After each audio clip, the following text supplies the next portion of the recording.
Hope everyone is doing well as we move under this quite volatile, fiery energies of this week.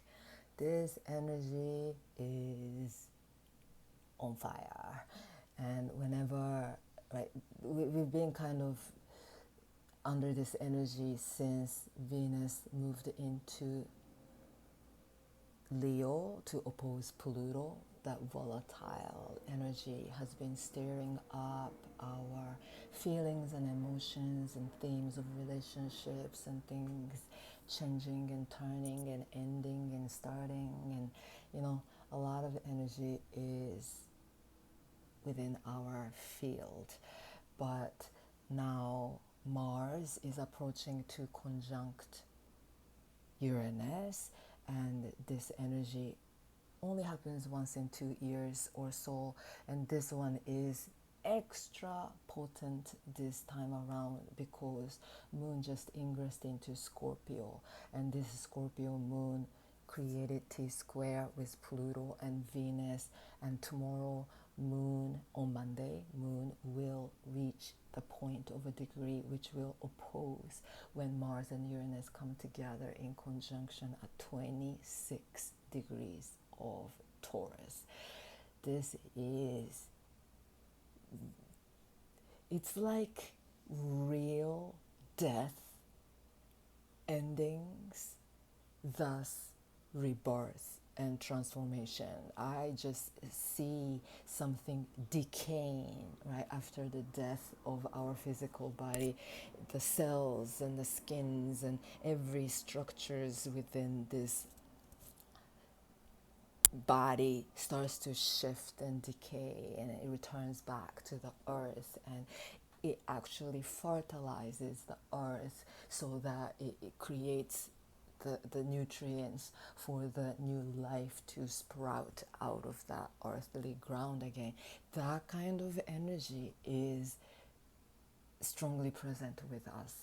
Now, because of the volatile, eccentric, sudden outburst of energy that can be created by Mars Uranus conjunction, and we see this energy playing out on the news too, right? People punching each other and big like shooting happening, all that is under this energy of Mars Uranus thing.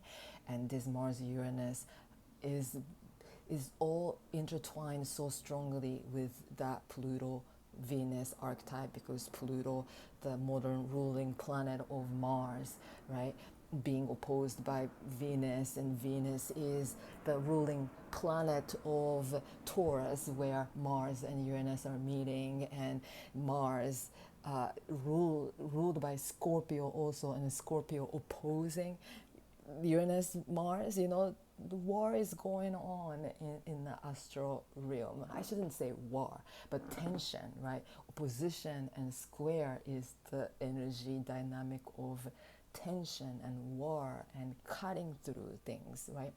So we want to we want to use this energy to cut through our illusions and delusions and old cord and ties, and the ties that we hold, not about the situation, not about people. It's not about caring others, what's happening in the external world. This energy is best used when we choose to cut something internally within each of us. This energy can bring up a lot of frustration, a lot of tensions that we feel like we are ready to fight against, right? We feel like we got to cut through this relationship, this job, these things in life that we believe is making us feel unhappy, feel unsatisfied and frustrated, right? There are certain things, anything, right, in our lives or in the world, things that we can get frustrated with. and we feel like I have to voice this and I have to raise my voice and I have to cut the cord and this and that. And then it can create more tensions building up and all of that. Now, this energy is best to use when those kind of frustration comes up. How can I let this frustration go?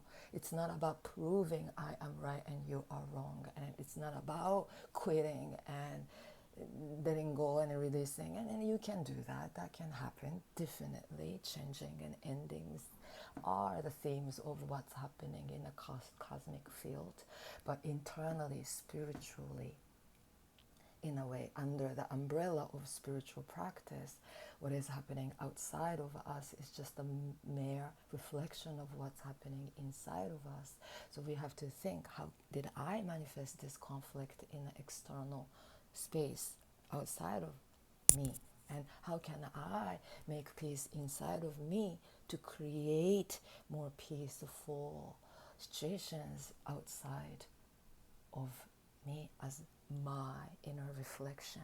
So every time those kind of frustrations and angers come up, even when under the triggers and when we feel like we want to respond emotionally, impulsively, this is the time we want to step back, take a few deep breaths in and out, and transform certain frustrating energetics within us to drop again and again and again, to free our own selves from our own frustrating feelings and thoughts.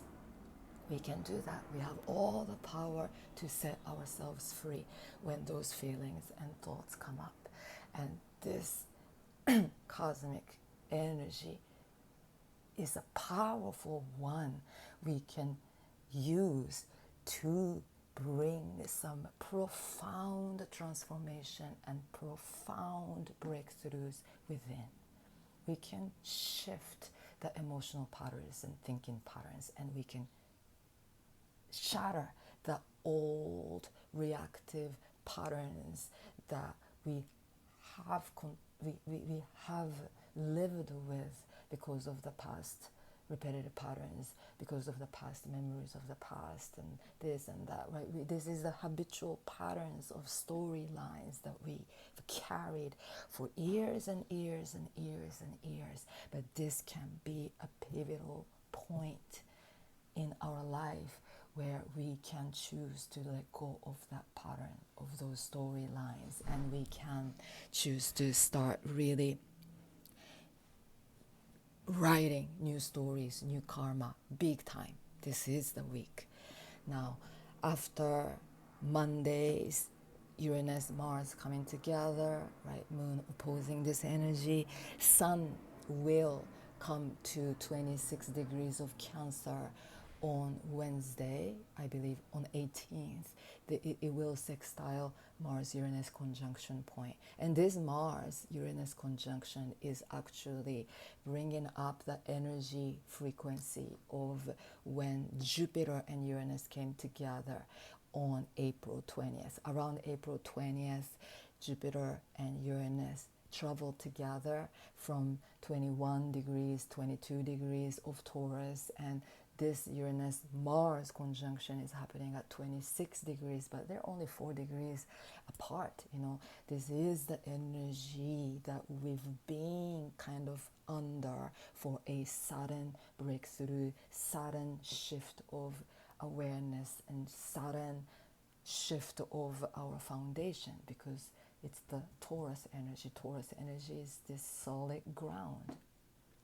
Our solid ground, our old solid ground is falling apart, and we are now here to create a new solid ground. But in order for us to really start building that new solid ground, we have to go through that Capricorn full moon on the 21st. Full moon point is a shattering point, right?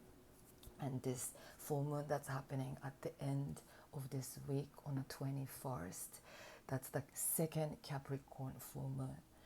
First Capricorn full moon happened last month on June 20th, 21st. at 1 degrees of Capricorn, and this one second Capricorn full moon is happening at 29 degrees of Capricorn. Every time when we have 2 consecutive new moons or full moons, this is a time where our timeline is shifting.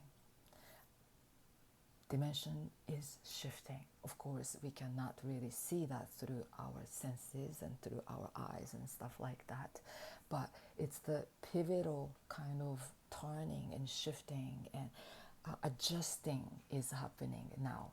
And this adjustment is happening in the hidden realm, but we want to choose to tap into a new timeline where we're going to start living this new field, new ground, new chapter, leveled up new chapter.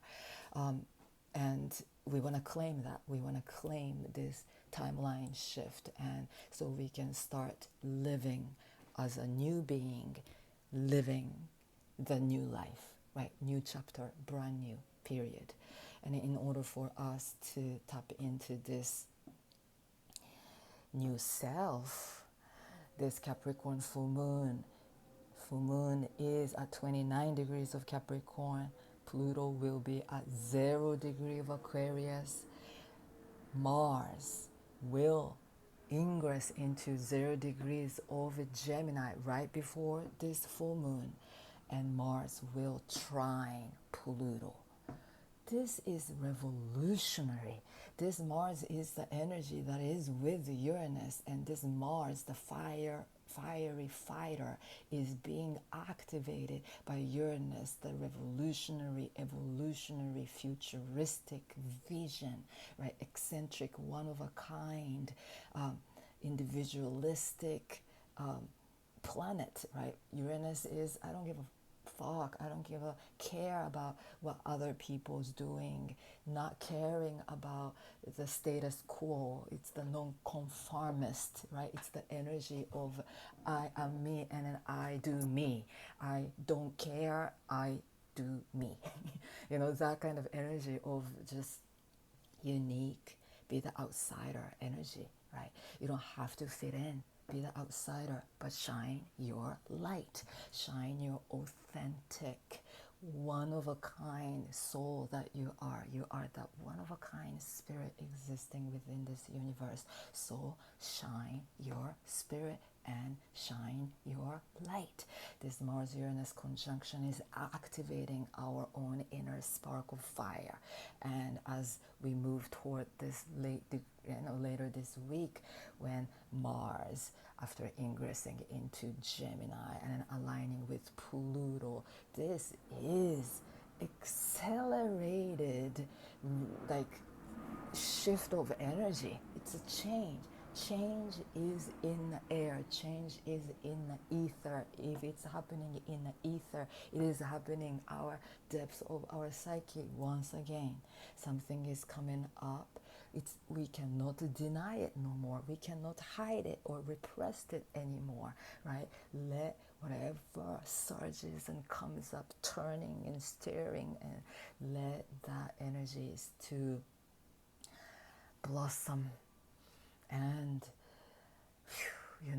big releasing point.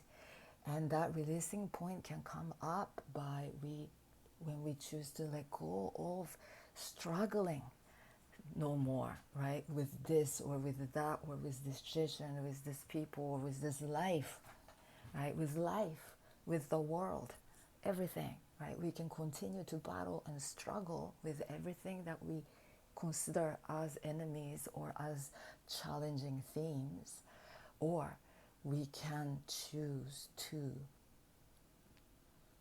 set ourselves free, not in an irresponsible way, but because we know how when our inner dynamic of energy shifts within me, and if that shift ripples out, and energetically, if the collective starts to shift our inner energy frequency, what we are going to see outside will change, right? It has to change because, again, outside is a mirror of what's happening inside. And because what we hold inside is the repetitive storylines of drama and trauma and war and struggle. It's hard to change the world because we're stuck in that war field. But yes, we're going to start to shift, and this is the week, this is the important time that we are claiming that change individually and be that powerful peace warrior, warrior of light, warrior of peace, and warrior of love, and stay with that energy more than ever as we go through this quite profound energy. I mean, yeah, full moon energy holds more energy than that, but I might do another video on that. And 10 of Cups showing up. Yes, it showed up reversed, but 10 of Cups, whenever it shows up, reminds us to keep dreaming big. Keep seeing the ultimate joy and happiness that we are creating within our lives, within the earth, within this cosmos, right? When we stop dreaming, we stop seeing that vision. If we cannot see that vision, we cannot manifest.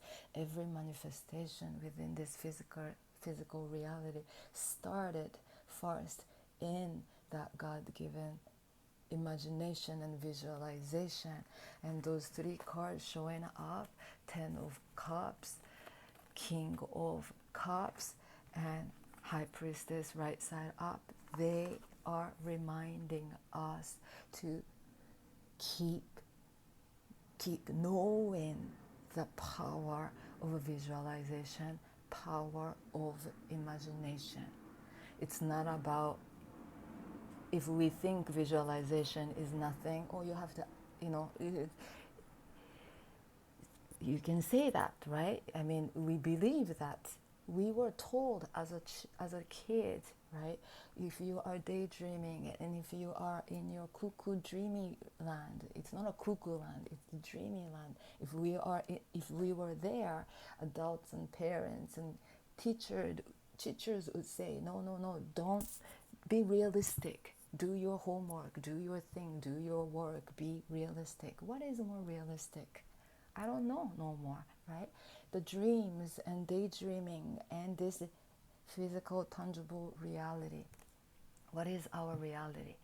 I woke up even from dreaming, crying again. I cry quite often, not that often, but sometimes I wake up from seeing a dream, I'm crying inside my dream, and I woke up crying. A lot of big cleansing happen when that happens, and I see it as a good omen every time that happens. But I was thinking in my dream, like, why am I crying? This is not even something that I don't remember.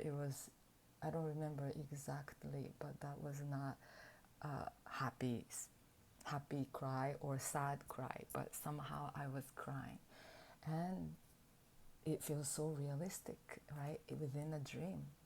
And this life is also a dream that the cosmos is dreaming, our spirit is dreaming, and I'm digressing, but this is the time that outer conflict will fire up, and it's gonna be on fire. But us, as spirit warriors, we are gonna stay with all those water element. Cups are water. Waters are magic, right? Receptivity, intuitive, right? Inner magic that we tap in. We go into the deep inner ocean of bliss and peace, and we choose to stay there. Right? We want to be the water to calm the fire down.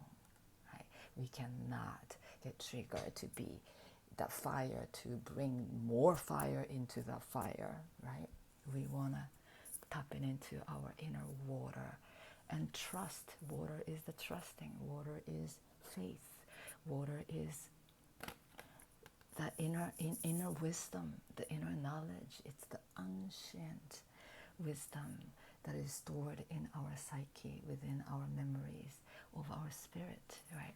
We want to tap into that, because this energy, even though volatile and fiery, this can be a fiery opportunity to burn up something old, to rise from our own ashes.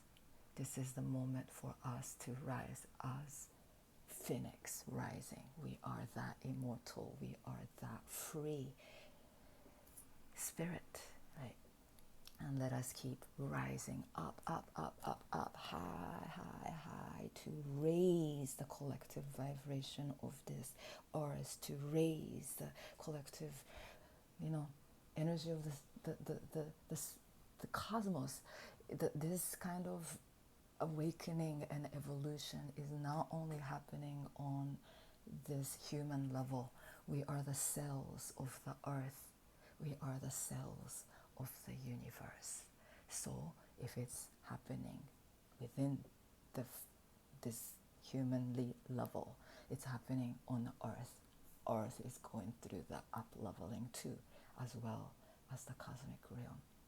Aliens and dragons and those spirit animals, and with them all we have all the protectors, and we have all the support from that higher dimensions. So trust the work that we are doing here, and may we continue to stay on our path without being pulled away from that external triggers. We choose to stay committed to walk this path. It's the devotion work, right? It's the devotional work to our spirit, to the cosmos, to the gods with thousands of names. Yes, thank you so much for listening. Peace, peace, peace. Namaste.